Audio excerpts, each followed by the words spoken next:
ASI Zahid Mahmood सुबह के तकरीबन 7 बजे अपनी ड्यूटी पर जाने के लिए तैयार हो रहा था। वह जीटी रोड जेहलम के बिल्कुल ऊपर वाक़े पुलिस चौकी यानी पुलिस स्टेशन काला गुजरान में पोस्ट था। अगरचे जाहिद महमूद को पुलिस में भर्ती हुए काफी साल हो चुके थे, मगर 2 महीने पहले ही इसकी एएसआई के ओहदे पर तरक्की हुई थी और इस तरक्की के साथ ही वो अपनी पुलिस सर्विस के दौरान पहली दफा किसी पुलिस स्टेशन का इंचार्ज भी मुकर्रर हुआ था। जाहिद ने जो भी घर से बाहर निकलकर अपनी मोटरसाइकिल को किक लगाकर स्टार्ट किया तो इसी वक्त इसकी 30 साला छोटी बहन बिल्कीस खानम अपने गिर्द चादर लपेटे एकदम घर के अंदर से दौड़ती हुई बाहर आई और एक जंप लगाकर अपने भाई के पीछे मोटरसाइकिल पर बैठ गए। बिल्कीस, भाई जाते हुए रास्ते में मुझे भी मेरे स्कूल उतार दें, आज फिर मेरी स्कूल वैन मिस हो गई है। जाहिद, एक तो मैं हर रोज तुम्हें लिफ्ट दे देकर तंग आ गया हो, तुम टाइम पर तैयार क्यों नहीं होती? बिल्कीस, भाई मैं कोशिश तो करती हूँ मगर सुबह आंख ही नहीं खुलती, प्लीज मुझे स्कूल उतार दो ना मेरे अच्छे भाई, वरना मुझे बहुत देर हो जाएगी और मेरे स्कूल का प्रिंसिपल मुझ पर गुस्सा होगा। बिल्कीस ने पीछे से अपने भाई के कंधे पर अपना हाथ रखा और इल्तिजा भरे लहजे में भाई से कहा। जाहिद को खुद अपने थाने पहुंचने में देर हो रही थी, मगर फिर भी इसने पहले अपनी बहन को इसके स्कूल ड्रॉप करना ही पड़ा और यूं जाहिद अपनी बहन को लेकर सिविल लाइंस पर वाक़िया हैप्पी होम स्कूल के दरवाजे पर आन पहुंचा। जो ही जाहिद बिल्कीस को लेकर इस स्कूल के सामने रुका तो इसके साथ ही एक स्कूल वैन आकर खड़ी हुई, जिसमें से स्कूल के बच्चे और 2 टीचर्स उतरकर बाहर आए। इन टीचर्स में से एक टीचर ने बिल्कीस की तरह अपने गिर्द चादर लपेटी हुई थी, जबकि दूसरी टीचर ने बुर्का पहना हुआ था।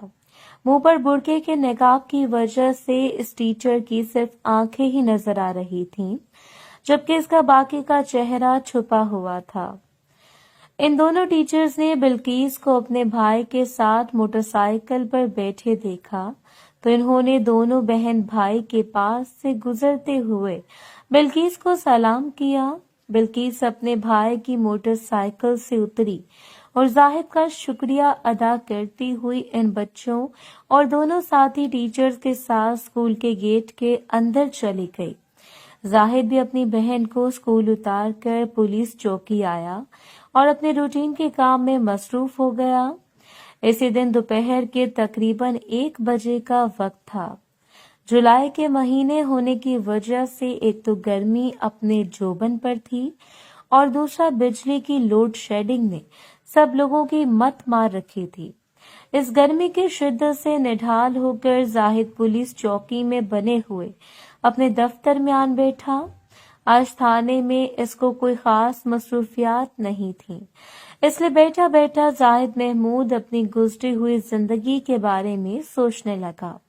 अपनी सोचों में ही डूबे हुए जाहिद महमूद अपनी पिछली जिंदगी के उस मुकाम पर पहुंच गया जब कुछ साल पहले वो अपना एफए का रिजल्ट सुनकर खुशी खुशी अपने घर वाक़े मशीन मोहल्ला नंबर 1 जेहलम में दाखिल हुआ था।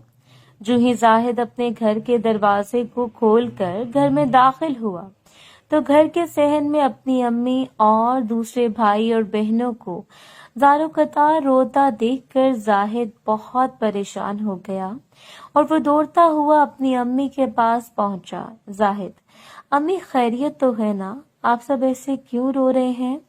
अम्मी, बेटा गजब हो गया, अभी अभी खबर आई है कि तुम्हारे अब्बू एक पुलिस मुकाबले में शहीद हो गए हैं।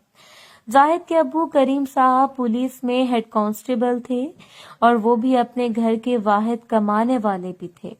बाकी घर वालों की तरह जाहिद पर भी ये खबर बिजली बनकर गिरी और इसकी आंखों से भी आंसू जारी हो गए। कुछ देर बाद थाने वाले इसके अब्बू की लाश को एम्बुलेंस में लेकर आए और फिर सब घर वालों के आंसू के साए में करीम साहब को दफना दिया गया।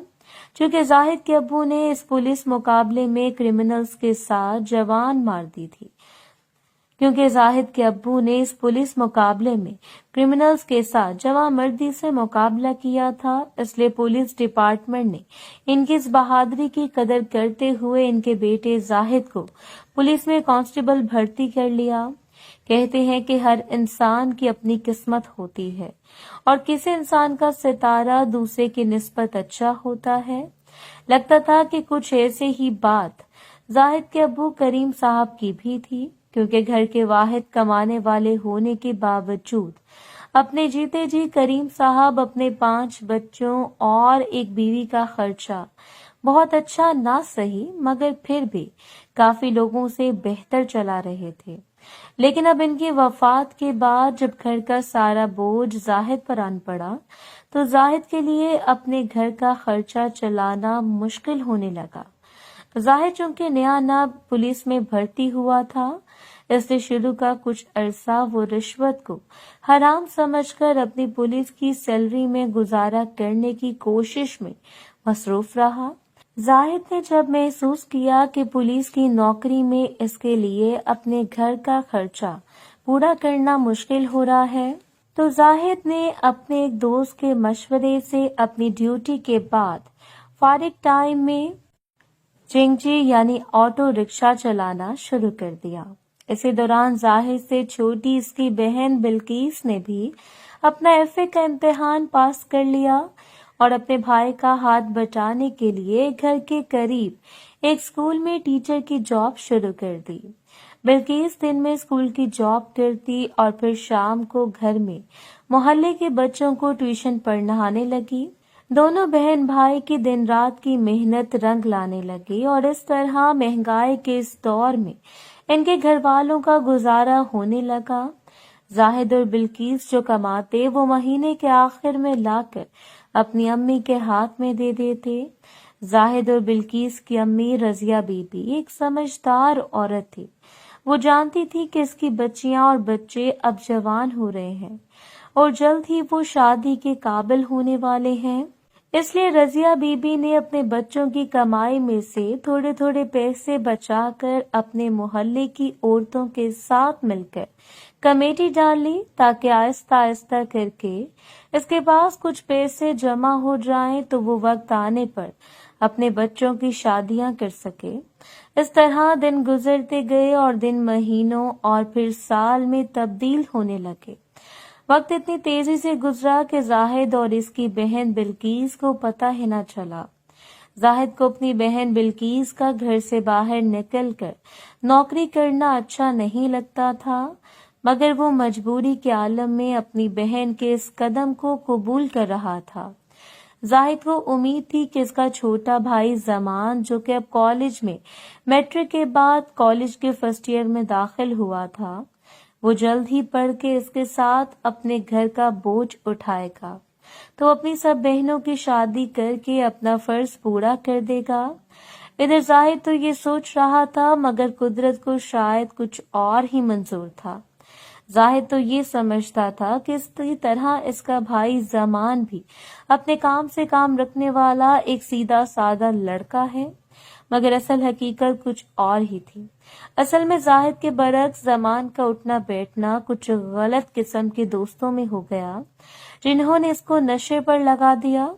چونکہ زاہد تو دن رات اپنے گھر والوں کے لیے روزی روٹی کمانے میں مصروف تھا، اس لیے ایک پولیس والا ہونے کے باوجود وہ یہ نہ دیکھ پایا کہ اس کا چھوٹا بھائی کس رستے پر چل نکلا ہے۔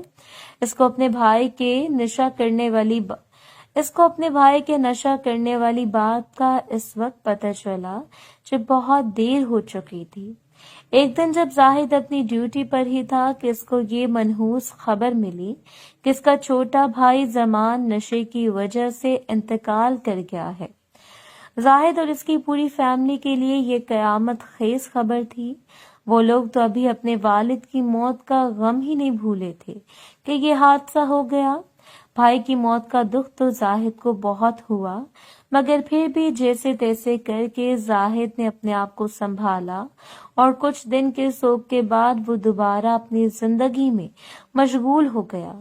जिंदगी भी आहिस्ता आहिस्ता अपनी डगर पर चल पड़ी और इस तरह 2 साल मजीद गुजर गए। इस दौरान रजिया बीबी की ख्वाहिश थी कि जाहिद और बिल्किस की शादी हो जाए। इस मकसद के लिए रजिया ने मोहल्ले की एक रिश्ता करवाने वाली औरत से बात कर रखी थी, जिसने बिल्किस के लिए कुछ रिश्ते रजिया बीबी को दिखाए, मगर बिल्किस ने अपनी अम्मी को शादी से इनकार कर दिया। असल में बिल्किस चाहती थी कि इसकी शादी से पहले इसकी छोटी बहनों की शादी हो जाए। बिल्किस की अम्मी रजिया बीबी ने इसको समझाया कि बेटी, हमारे माशरे में बड़ी बेटी को घर में बिठा कर छोटी बहनों को नहीं ब्याया जाता, मगर बिल्किस अपनी जिद पर अड़ी रही और अपनी बहन बिल्किस की तरह जाहिद भी ये चाहता था कि इसकी अपनी शादी से पहले इसकी बहनों की शादी हो, तो इसके बाद ही वो अपना घर बसाएगा। वैसे भी वक्त के साथ साथ जाहिद को भी पुलिस का रंग चढ़ गया था और अब वो पहले के निस्बत ज़हनी तौर पर एक बदला हुआ इंसान था। अपनी पुलिस की नौकरी के दौरान जाहिद ना सिर्फ थोड़ी बहुत रिश्वत लेने लगा, बल्कि इसने चंद तवाफियों से अपने ताल्लुकात इस्तवार कर लिए थे, जिसकी वजह से इसकी जरूरतें गाहे बगाहे पूरी हो रही थीं। इसलिए इसे भी शादी की कोई जल्दी नहीं महसूस हो रही थी।